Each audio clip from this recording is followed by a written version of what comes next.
Hi there, I'm Miss Delahaye and this is AP World History Rundown, where I go over everything you need to know for the AP exam. Today is all about the Song Dynasty, so let's get to it.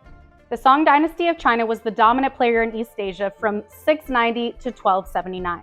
The Song Dynasty is a continuation of the Tang Dynasty in a lot of ways, and both are considered golden ages in Chinese history.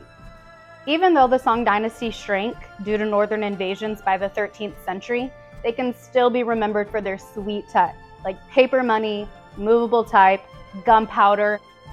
Here we see the state abiding by Neo-Confucianism, which is a blend of Buddhism, Taoism, and Confucianism. Confucianists value education and order to society, and we see this with the use of the civil service exams. Basically, government officials had to pass tests in order to prove that they were qualified to do their job, which only further strengthened the government.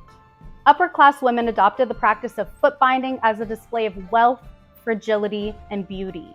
This reflects the concept of yin and yang, where masculinity was associated with education and femininity was associated with delicacy. Now, the Song Dynasty relied on interregional and regional networks of exchange. Regional trade was primarily promoted through the tribute system. China perceived themselves to be superior to surrounding states, and they required them to pay tribute in the form of common luxury goods as a sign of subservience to China. Korea's government and upper class was highly influenced by China through the tribute system, whereas Japan adopted a practice of selective borrowing, where they just took things that they liked, like architecture.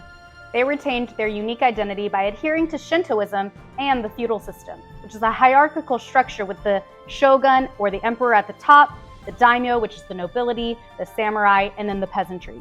Vietnam was brought under the direct control of China, where they gave them the gift of champa rice. This led to a huge boom in agricultural production and a boom in the population. Buddhism spread throughout all three of these regions and remains influential even today. North of China, we have different groups of Central Asian nomads like the Xia and the Jurchen. These were fierce warriors that required China to pay them tribute in order to not invade China. So the tribute system really was different in theory than in practice. At the same time, Song China is becoming more commercialized than ever, leading to major cities like Hangzhou being the center of international and local trade. They made trade easier by setting up new banking technology like paper money and credit, which was more lightweight and easier transactions could be made all across the empire. They used the Grand Canal to connect the northern to the southern portions of the empire, as well as to connect the Silk Road up north to the Indian Ocean trade network down south.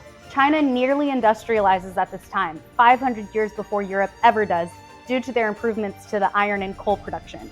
However, this progress was really interrupted by the Mongol takeover in the 13th century, which we'll get to in another video. Despite their technological innovations and commercialization, China still relied heavily on peasant and artisanal labor.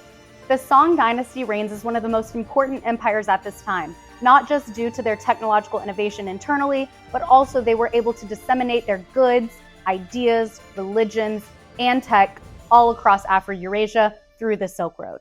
That's all for now. Thanks for watching.